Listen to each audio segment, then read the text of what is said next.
right, people of God, I'm here again with another word for today. It's going to be restoration. Prayer of restoration is the topic. My text is going to be actually I'm going to go through the 51st Psalm. So Psalm 51, 1 through 17. And I'm just going to read them. I'm going to go through it as I read it in its entirety. So you'll be able to follow along with the reading. The next thing I want to say is give a God bless you to all naysayers and friends. I'm so happy to be here, and I'm so grateful for you. I wouldn't be here if it wasn't for you.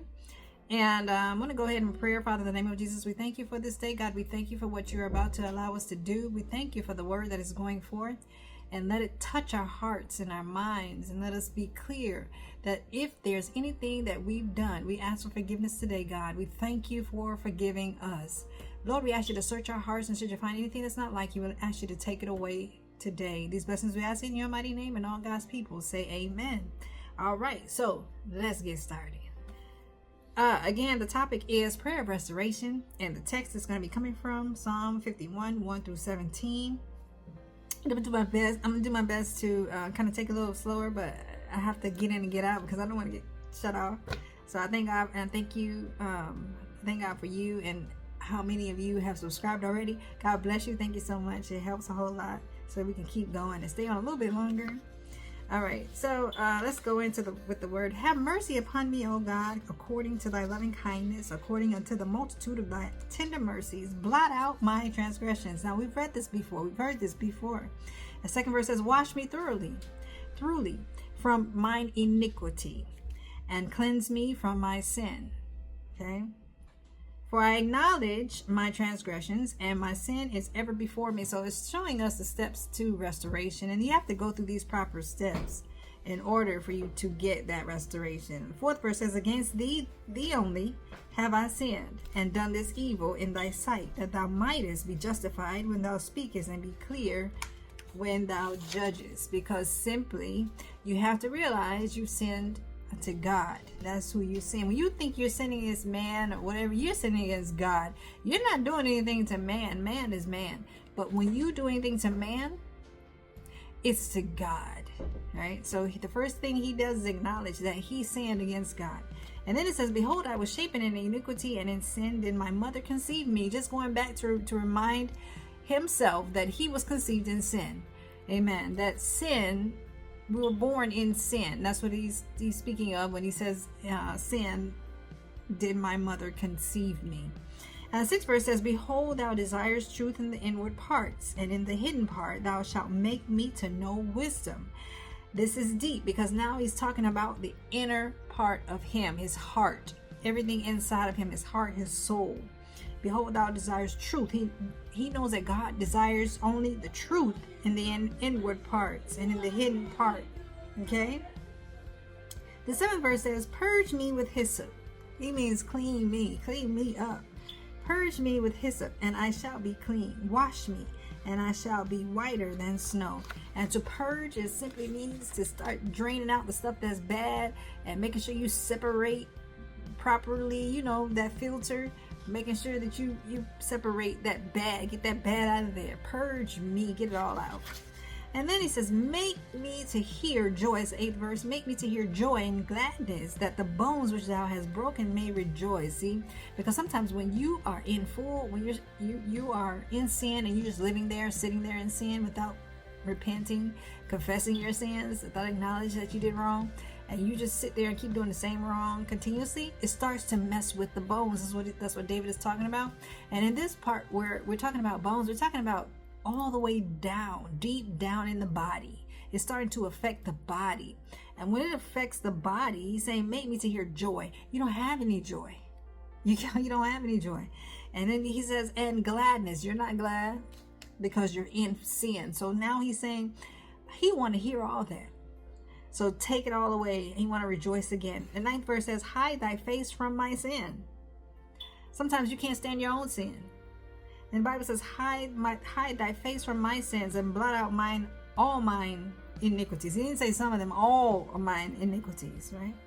As you don't know, some that you probably did unintentionally. Yeah, those two, blot them out, God. Then he says in the 10th verse, create in me a clean heart, O God, and renew a right spirit within me. I need that spirit that will start to tell me and will guide me to not do wrong or go down the wrong path or say the wrong thing. Amen. So he says, create in me a clean heart. Let's give me a clean slate, God. Remember, now unto him is able to keep you from falling, present you faultless before the presence of his glory, present you faultless before the presence of his glory. Okay, here it is. Hide thy face from thy sins and blot out my iniquities. 10th, create in me a clean heart, O God, and renew a right spirit within me. And the 11th verse says, cast me not away from thy presence, and take not thy Holy Spirit from me. Glory to God. He says, don't take away your spirit, Lord. You can take away the job. You can take away the family. You can even take away my children, but don't take away the Holy Spirit from me, or I'm nothing. 12th verse says, restore unto me the joy of thy salvation. Praise God. And uphold me with thy free spirit. Thank you, Jesus. The 13th verse says, then will I teach transgressors thy ways. Then I'll teach others, don't do this, because it ain't even worth it. It doesn't feel good. You know, you've been there.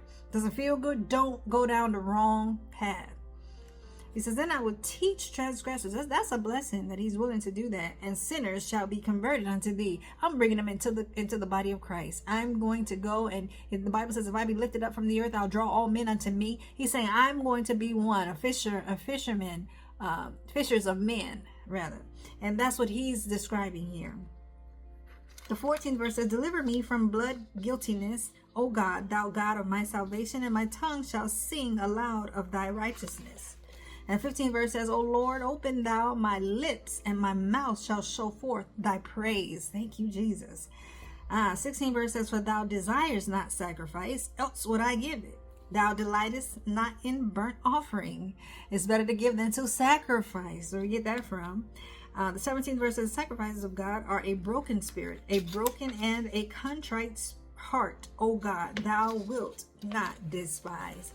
And this is all because he's saying to God, David is speaking to God, and this is what we have to do in our everyday lives, is that we have to start talking to God and telling God all about our troubles. Praise God. And let him know, because he says, cast all your cares upon me.